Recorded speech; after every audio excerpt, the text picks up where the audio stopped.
Hey guys, it's Alex here, and I'm back with Afan Lido. Season 29, February review now. We are halfway through the season now, and there's some big news for the club. And it is right here. Look at that. Parent club, Afan Lido, feeder club, CRB from Brazil. Link type, benefits for the youth setup for both teams. So, this basically means that hopefully we can start getting Brazilians through our youth intake. Like every year, literally every year, twice a year probably, maybe three times sometimes. For 29 years, I've asked the board for a feeder club, and this time it came up with the option that says, I think you can do it again now. Look, we should find this never came up until this year. We should find a feeder club who can provide us a chance to recruit foreign youngsters. So I did that, and then they just came back with three Brazilian teams, and I chose CRB because they do have better youth facilities than the other two facilities. They got adequate junior, average youth, and adequate for both training and youth. So hopefully that means some Brazilians will be coming through. Um, yeah, pretty crazy there. So that is the big news on sort of us front. But let's go straight into the transfers. Transfers rise. We had the freeze come in. Otherwise than that, that was nothing really there. We did have some players leave. We had Albert Camden leave for 6.25 million to Napoli, which I thought was a very good price, seeing as we got him on a free 2 years ago. So he didn't play that many games for us really, but 6.25 million, take that. Amin Lecoq, our Belgian youngster, he eventually did leave, 850k. I was just keeping him around for no reason. Should have sold him a bit earlier probably, but 850k from him and a sell-on clause, pretty good there. We also sold Jason Murphy. I thought it was his time to leave. 4.1 million to Blackburn, pretty good pricing as we got him for 14k back from Waterford a few years back. And we obviously sell-on clause for everyone. Nathan Hamworth on loan to Bradford. Suhansky went out for 500k to Blackpool. I know he's a younger player, but I don't think he was ever going to make it. And we got sell-on clauses on him, so yeah. This was an odd one. Andrew Tandy, we sold him for 1.5 million to City, who's just gone straight into the under 21s.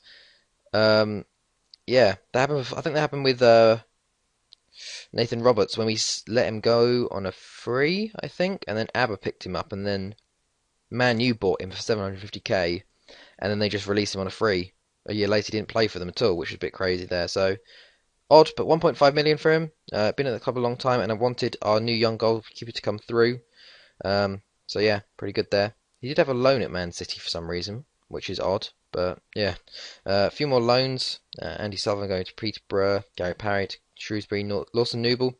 He's finally left for 700k to Huddersfield. Wanted a bit more for him, but in the end, we've sort of got our money's worth, 0.6 million through loans and stuff. So pretty happy with that in the end, and some sell-on clauses there. Ross Galsworthy went on loan to Dundee, and then finally Craig Hill out for 2 million to Stevenage. He was on a high wage and he's 30. He's been wanting to leave for a while, so he's been here for a long time. He's not going to be a Wayne Clark and stay all the way to the end, but he leaves for 200 million. Not too bad there.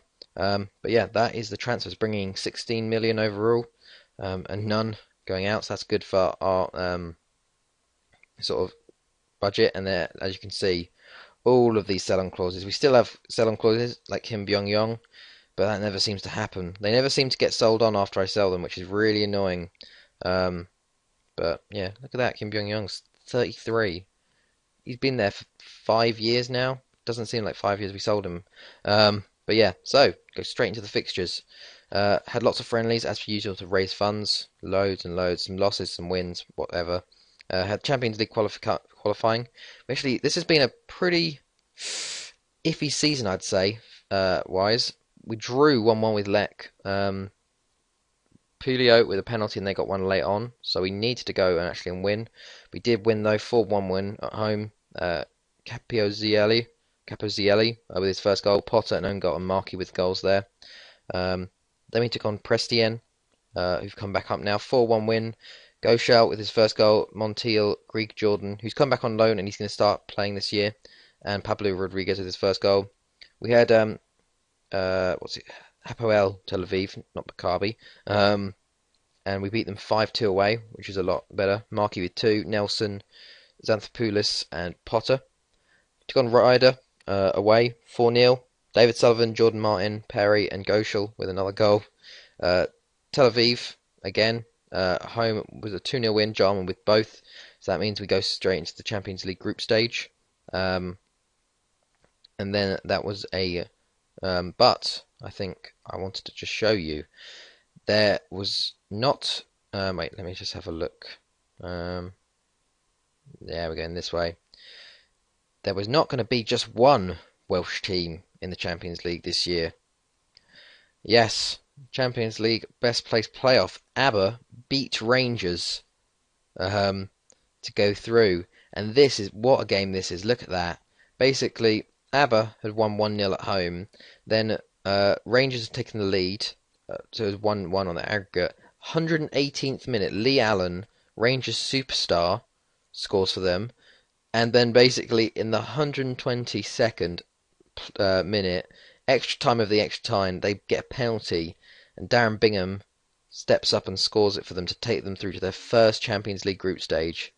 Ridiculous. Absolutely crazy. As you can see with the... wait, if I go to Wales now, and the clubs... Finances of the club, look at ABBA. They've jumped up now because of that. But that's pretty good there. The first time a non-us club has got into the Champions League group stage there, which is pretty awesome. I'll go through their group after we go through our fixtures, but yeah. We did have Bangor City, though, after that. 2-0 win. Xanthopoulos and Jordan Martin. Airbus was a 2-0 win. An own goal on Greig Jordan. We had Ajax in our group stage. We had quite a hard group, to be fair. Then we had Markey and Benali with goals there. 1-1 draw away to TNS. Jarman with a goal. Not too good there. 3-0 win over Newtown. Martin, Xanthopoulos and David Sullivan. Had Leverkusen away in our group. We drew 2-2 with them, which was quite annoying. They got an early goal. We got one straight after, and they got one. And they got one in the 92nd minute. Could have won it, but fortunately there was a draw there. 3-1 win over Real, though, which is good. Xanthopoulos, Nicolini, and Figueres. Then we had a 7-0 win in the Premier League Cup first round. Simon Goodchild, who's a youngster, Benali, David Sullivan with 2, Pablo Rodriguez and Potter with goals. And there was an own goal there. Then it was a 2-1 win over ABBA, Xanthopoulos and Potter. 3-0 win over Victoria Pleasant, Benali, Nelson and Jarman. 2-0 win over Bala, Capaferri and Wayne Clark with a goal there. Ryder was a 6-0 win in the Premier League Cup quarter-final. 4 from Benali, 1 from Capozielli, and 1 from Potter as well. Care was a 4-2 win. Martin, Xanthopoulos, and Benali with goals. Then we had Victoria Pleasant away, and it was a 7-2 victory. Don't know what happened. They scored really early on, and then Benali got one back, and then we kind of just unleashed. Benali with a hat-trick, Markey with 2, and Potter also with 2 there. And then, even more, our biggest ever win was a 14-1 win over... Yeah, I'm not going to pronounce it, but look at that. Look at that. Look at the scorers there. There was 2 own goals. Haran got 3, Jordan got 3, and Capoferri got 3. So that's 3 hat-tricks, and then 3 other goal scorers, and 2 own goals. Saxton, Baker, and Sullivan with the other goals. I just don't know. We were 2-0 up within 3 minutes, and then Capoferri made it 15 minutes. Then we had to wait a bit until our 4th, and then suddenly 5, 6, 7, and that was before half time. No, there was... Oh yeah, I forgot about that one. Own goal. It was 8-0 at half time, and then we continued it on and scored 6 more in the second half, which is absolutely insane. Then we had ABBA in the Premier League Cup semi-final. ABBA are getting a really good squad together. Like, they're getting really good, which is kind of worrying. I need to put my strong team out against them. We drew 1-1 here. They got an early lead actually, and they got a man set off, and Lou Perry got a goal for us, and then went to penalties, and we won 4-2 in the end. Even though Capozielli missed one, but Wig and Richards both missed theirs. We then followed up with a 5-0 win over Preston. Jarman with 2, Saxton with 2, and Sullivan with 1. Clicked on him for some reason. 6-0 win away from Ajax. Don't know what happened here. we kind of just did the same thing. Potter with a hat-trick, Benali with 2, and Gausha with 1 there. Bangor City was a 4-0 win. Haran, Berger, Nelson and Capaferri. 2-1 win over Aber Uni, Nelson and Potter. 3-0 win over Ryder, Jordan, Haran and Saxton. And then finally a 1-0 win over Leverkusen to secure us the group. Figueres in the second minute, giving us a win there. 16 points overall. Good stuff by us there. If I show you ABBA's group, I don't think they could have got a harder group to start with. Kind of like one of our groups. Bayern, Celtic and Atletico. In the end, they did get 0 points. They started off with a 3-1 loss to Atletico. They did get a goal, which is pretty good there. They only lost 1-0 to Bayern away, which is pretty good. And then a 1-0 loss to Celtic, 92nd minute. They could have got a point there. And a 4-2 loss to them. 3-1 to Atletico, and then 1-0 to Bayern. So, to be fair, it wasn't too bad. 4 goals for, 13 against. Not too bad, I'd say. But it was a very, very tough group. They are a bottom seed, so, yeah, you kind of expect it. We then continue with our league. 6-1 win over Airbus. 3 to Haran, 2 to Jordan, and 1 to Thompson. 2-0 win over TNS, 2 from Nicolini. 0-0 draw with Newtown. Yeah. Really annoying, getting a bit. Look at that. Look at the domination. We just can't score at the moment. I've been tinkering around with different tactics. 6-0 win over Real. Nelson with 3. Benali, Pot and Figueres. They made a 1-1 draw with ABBA. So, yeah, it's getting a bit. They took the lead. Figueres got 1 back. Normally we could just beat them easily. But yeah, 3-0 win over Care. Then 6-2 over Bala. 3-1 over ABBA Uni. 8-0 in the Welsh Cup 4th round over Tredegar. Jordan with a hat-trick, Gosha with a hat-trick as a centre-back, and Martin and an own goal. Pretty crazy there. And then finally, we've played a bit on, forgot to stop, and there was a 2-0 win over ABBA to take us into the league a bit more. But yeah, if I show you the league now, it's a lot closer than it was last year. 20 wins, 3 draws. ABBA have been keeping up, to be fair. 50 points, they're only 11 behind. TNS has decided to bounce back a bit, sitting in 3rd at the moment. ABBA Uni are doing pretty well compared to last year. They have actually signed quite a few players now. They got those 2 coming through at 70k, and then they had 800 last year. So they're starting to show their wealth now. But I think ABBA as well, they might have signed some players. Let me see. Yeah, they have been signing a few players, even from TNS, which is a bit crazy. But yeah, so far the league has been a bit closer than normal. We haven't been playing as well. Do have average rating though. David Sullivan, Goschel, and Kelly.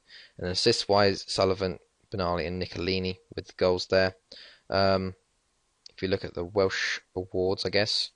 Simon Johnson for the 5th year in a row got Player of the Year, which is pretty crazy.